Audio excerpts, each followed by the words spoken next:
राधे राधे। शिवलिंग के ऊपर चढ़ाया हुआ जल हम चरणामृत के रूप में क्यों नहीं ले पाते? उसका क्या है कारण?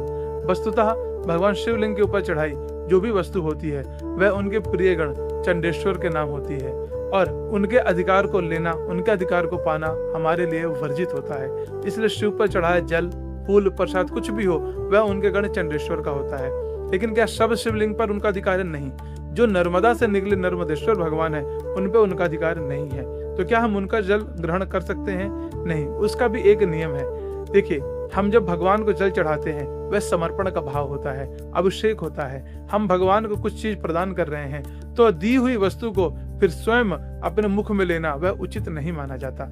एक बात और है, भगवान शिव का जो शिवलिंग है वह अग्नि तत्व है, ज्वलन, ऊर्जा का प्रतीक है और हम उसमें जो जल चढ़ाते हैं वह उनके गर्मी को शांत करने के लिए चढ़ाते हैं, उनको ठंडा रखने के लिए चढ़ाते हैं। अब वह जल चढ़ाकर सीधे अपने शरीर में लेना उचित नहीं है, उसको आंखों में या फिर अपने मस्तक में लगाना ही उचित कहलाता है। अथवा एक कारण यह भी है कि चरणामृत भगवान विष्णु का विग्रह जैसे भगवान श्री राम, नारायण या फिर भगवान कृष्ण की जो मूर्ति है उनका चरणामृत होता है। शिवलिंग निराकार स्वरूप है, वह ईश्वरीय स्वरूप है, उसका कोई स्वरूप नहीं है, इसलिए उस पर चढ़ाया जल चरणामृत रूप में नहीं लिया जाता। बस इसके कई कारण हैं। आपको जानकारी कैसी लगी हमें बताना